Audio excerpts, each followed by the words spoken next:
Hi അസ്സലാമു അലൈക്കും. എന്തൊക്കെയാണ് എല്ലാവരുടെയും വിശേഷങ്ങൾ? എല്ലാവർക്കും സുഖമല്ലേ?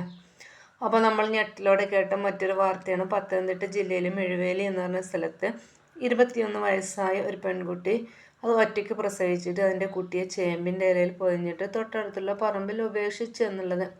അപ്പോൾ നമ്മളെ മക്കൾ എത്രത്തോളം വളർന്നു എന്ന് നമുക്കിതിൽ നിന്ന് മനസ്സിലാക്കാൻ പറ്റും. അപ്പോൾ പ്രസവിക്കാൻ ഒരാളെ ആവശ്യമായി വന്നിട്ടില്ല കേട്ടോ. അപ്പോൾ നമ്മളൊക്കെ ഹോസ്പിറ്റലിൽ പോകുന്ന സമയത്ത് എത്ര ആളുണ്ടായാലും നമുക്ക് തികയാത്ത ഒരവസ്ഥയാണ്. ശ്രദ്ധിക്കാറുമില്ല. എല്ലാവരും ഇപ്പം എല്ലാവരും ഒരു ന്യൂക്ലിയർ ഫാമിലി അല്ലേ. അവർ വേറൊരിടത്ത് എന്തോ സംഭവിക്കുന്നു ഇതൊന്നും ആരോടും പറയാറില്ല, ചോദിക്കാറില്ല. അതുകൊണ്ട് നമുക്ക് അത്രയൊക്കെ അറിയാം. പിന്നെ ഈ കുട്ടിയെ അറിയാം, കുട്ടിയുടെ തന്തയെ അറിയാം, തള്ളയെ അറിയാം. പ്രസവത്തിന് ശേഷം ബ്ലീഡിങ് നിൽക്കാതായ സമയത്ത് ഈ കുട്ടി തൊട്ടടുത്തുള്ള ക്ലിനിക്കിൽ പോയി ഡോക്ടറെ കാണിച്ചു എന്നാണ് പറയുന്നത് കേട്ടോ. എന്നിട്ട് അവിടുന്ന് ഡോക്ടർ സംശയപ്രകാരം ഡോക്ടർ ഒരുപാട് ചോദിച്ചു, എങ്ങനെയാണ് ബ്ലീഡിങ്, എന്താണ് ഒക്കെ ചോദിച്ചിട്ട് ആ കുട്ടി എവിടെ നിന്നാണ് വന്നത് എന്നൊന്നും പറഞ്ഞില്ല കേട്ടോ. വീട് എവിടെയാണോ ഒന്നും പറഞ്ഞില്ല തന്നെ. പിന്നെ ഒരുപാട് ആളുകളോടൊക്കെ ഇടപെട്ടതിന് ശേഷമാണ് ആ കുട്ടി പറഞ്ഞത് തന്നെ. അങ്ങനെ കുട്ടിയുടെ പിന്നെ യോനി പരിശോധിച്ച സമയത്താണ് ഡോക്ടർ കണ്ടെത്തിയത്. അപ്പം മറുപിള്ളിയുടെ പകുതി ഉണ്ടായിരുന്നു ഒക്കെ മനസ്സിലാക്കാൻ പറ്റി. അങ്ങനെയാണ് ഈ കുട്ടി പ്രസവം കഴിഞ്ഞതിന് ശേഷം ബ്ലീഡിങ് നിൽക്കാഞ്ഞിട്ടാണ് ഹോസ്പിറ്റലിൽ വന്നതെന്ന് മനസ്സിലായത് കേട്ടോ. അങ്ങനെയാണ് ഇതെല്ലാവരും അറിഞ്ഞത്. ഇല്ലെങ്കിൽ ഒരിക്കലും ആരും അറിയാതെ അങ്ങനെ പോയിരുന്നു. കാരണം ഇപ്പോൾ നല്ല മഴയും കാലാവസ്ഥയൊക്കെയാണല്ലോ. കുട്ടിയൊക്കെ ആരെങ്കിലും വല്ല ജീവികളൊക്കെ തിന്നു കഴിഞ്ഞാൽ അത് അങ്ങനെ കാണാതെ പോയിരുന്നു. പക്ഷേ ഹോസ്പിറ്റലിൽ പോയത് കാരണം അത് എല്ലാവരും അറിഞ്ഞു.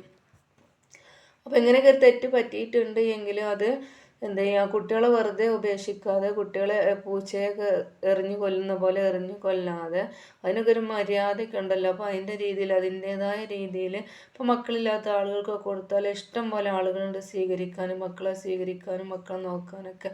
അപ്പോൾ മക്കളില്ലാത്ത ആൾക്കാർക്ക് അതിൻ്റെ വിലയൊക്കെ മനസ്സിലാക്കാൻ പറ്റുകയുള്ളൂ.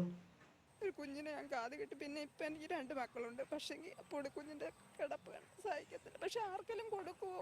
ആർക്കെങ്കിലും കൊടുത്താൽ കുട്ടി മരിച്ചു കിടക്കുന്ന രംഗം കണ്ടപ്പോൾ അവർക്ക് ആർക്കും സഹിക്കാൻ കഴിഞ്ഞില്ല എന്നിട്ടോ പറയുന്നത്. കാരണം ഇപ്പം ഭയങ്കര മഴയാണല്ലോ. മഴയൊക്കെ കൊണ്ടിട്ട് ചെമ്പിൻ്റെ ഇലയിൽ 2 ദിവസം കഴിഞ്ഞ ശേഷമാണ് അവർ കണ്ടതെന്നാണ് തോന്നുന്നു കേട്ടോ. അപ്പോൾ അതുകൊണ്ട് കുട്ടി മരിച്ചിരുന്നു. അപ്പോൾ കുട്ടിക്ക് ജീവൻ ഉണ്ടായിരുന്നു എങ്കിൽ ആ കുട്ടി വളർന്ന് വലുതായി എല്ലാവരും നോക്കി അതിൻ്റേതായ രീതിയിൽ അത് വളർന്ന് വലുതാകുമായിരുന്നു.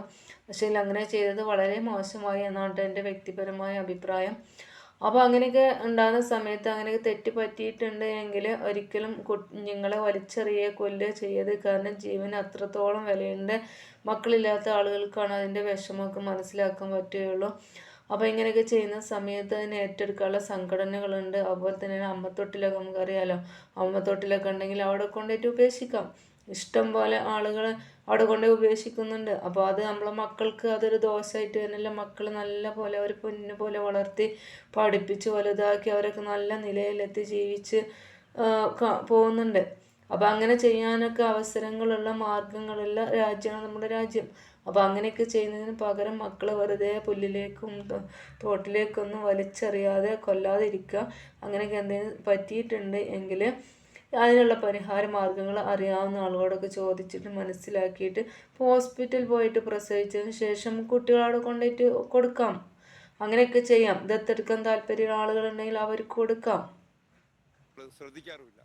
എല്ലാവരും എല്ലാവരും ഒരു ന്യൂക്ലിയർ ഫാമിലി അല്ലേ. അവർ വേറൊരിടത്ത് എന്തോ സംഭവിക്കുന്നു ഇതൊന്നും ആരോടും പറയാറില്ല, ചോദിക്കാറില്ല. അതുകൊണ്ട് നമുക്ക് അത്രയൊക്കെ അറിയാം. പിന്നെ ഈ കുട്ടിയെ അറിയാം, കുട്ടിയുടെ തന്തയെ അറിയാം, തള്ളയെ അറിയാം.